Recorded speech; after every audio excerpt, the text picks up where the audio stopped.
मिनिटात 30 बातम्या. Powered by बाबा जाधव मसाले, खजिना मराठी चवीचा. अस्सल खा, अस्सल रहा.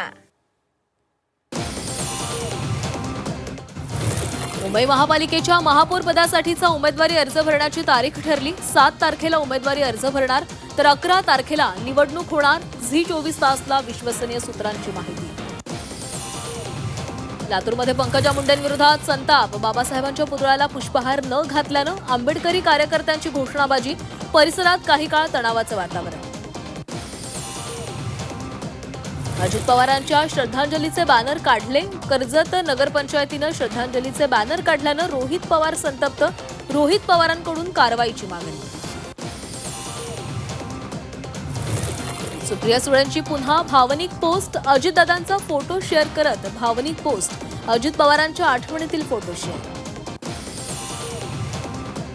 अजितदादांच्या विमान अपघाताप्रकरणी अमोल मिटकरींचा आणखीन एक दावा. एका व्यक्तीचा विमानातून उडी मारण्याचा प्रयत्न, त्याला वाचवण्यापूर्वीच विमानाचा स्फोट. सरपंचानं माहिती दिल्याचा मिटकरींचा दावा. अजितदादांच्या विमान अपघाताबद्दल सर्वपक्ष नेत्यांना शंका. केंद्रीय मंत्री नितीन गडकरींनीही खासगी विमान प्रवास टाळावा. राष्ट्रवादी शरदचंद्र पवार पक्षाचे नेते अनिल देशमुखांचा सल्ला.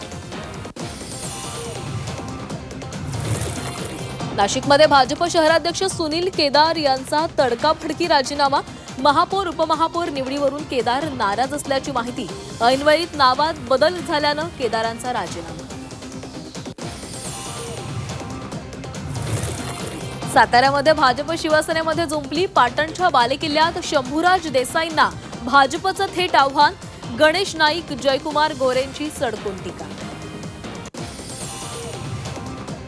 विधान परिषदेच्या विशेषाधिकार समितीची आज बैठक. उपमुख्यमंत्री शिंदेंविरोधातील गाण्याप्रकरणी कुणाल कामरा, सुषमा अंधारेंना बैठकीसाठी हजर राहण्याची नोटीस. सोलापुरात एकनाथ शिंदेंच्या प्रचाराचा धडाका. सोलापुरात एकनाथ शिंदेंच्या आज 3 सभा. महायुतीच्या प्रचारासाठी शिंदे सोलापुरात. सोलापुरात एकनाथ शिंदेंच्या आज 3 सभांचं आयोजन.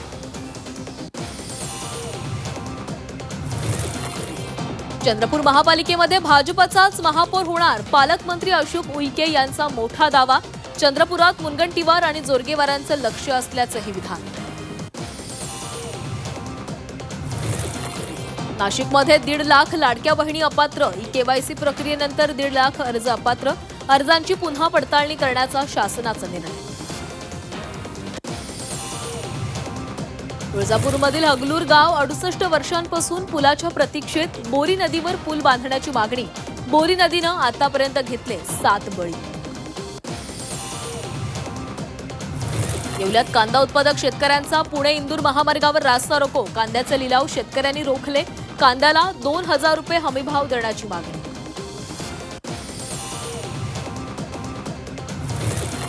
सोलापुरात आज अवकाळी पावसाचा इशारा. कमी दाबाच्या पट्ट्यामुळे पावसाचा अंदाज. ज्वारी, द्राक्ष, हरभरा उत्पादक शेतकरी चिंतेमध्ये. मुंबई एअरपोर्टवर इंडिगो आणि एअर इंडियाच्या विमानाचे पंख एकमेकांना धडकले. सुदैवानं मोठी दुर्घटना टळली. डीजीसीएनं दोन्ही कंपन्यांकडून मागवला घटनेचा अहवाल.